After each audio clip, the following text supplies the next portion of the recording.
আওয়ামী লীগের সময় যে বক্তব্য দিয়েছে মন্ত্রী সাহেব সেটাই দিয়েছেন।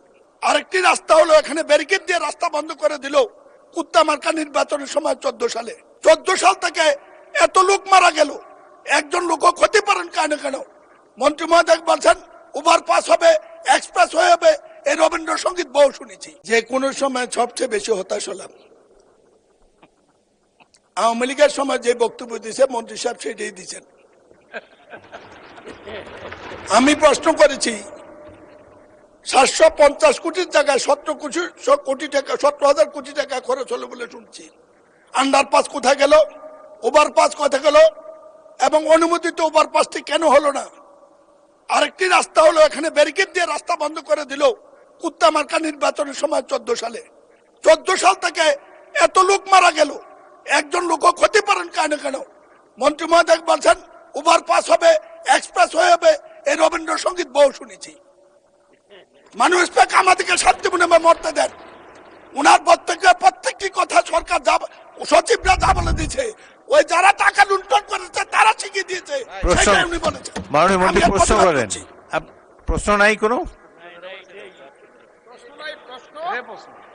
বলছি মাননীয় মন্ত্রী।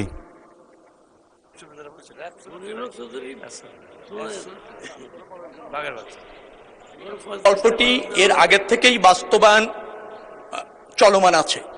আমরা সেখানে কেবলমাত্র নকশা সম্প্রসারণ করে বাজেট অ্যাডজাস্ট করে আমরা কাজ করতে পারছি।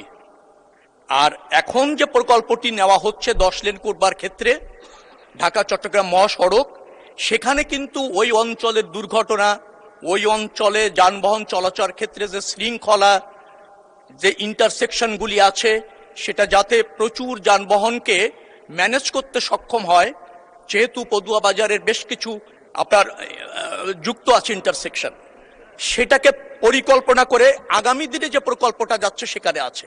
অর্থাৎ পূর্ববর্তী সরকারের আমলে যে প্রকল্পটা হয়েছিল সেই প্রকল্প যতটুকু সংশোধন করা দরকার ততটুকু আমরা করতে পারছি, এর বেশি ওই প্রকল্পে করা সম্ভব হচ্ছে না। সরকার নতুন এসেছে, নিশ্চয়ই মাননীয় সংসদ সদস্য তিনি আমাকে এই বিষয়ে জ্ঞাত করেছেন। আমি সেখানে সচিব এবং আমাদের সড়ক ও জনপথ অধিদপ্তরের দায়িত্বশীল কর্মকর্তাদের তাৎক্ষণিকভাবে পাঠিয়েছি। তারা সেখানে সরজমিনে দেখে আসছে, বেশ কিছু পদক্ষেপ আমরা নিচ্ছি। দ্রুততম সময়ের মধ্যে নিশ্চয়ই মাননীয় সংসদ সদস্য দৃশ্যমান কিছু দেখতে পাবেন।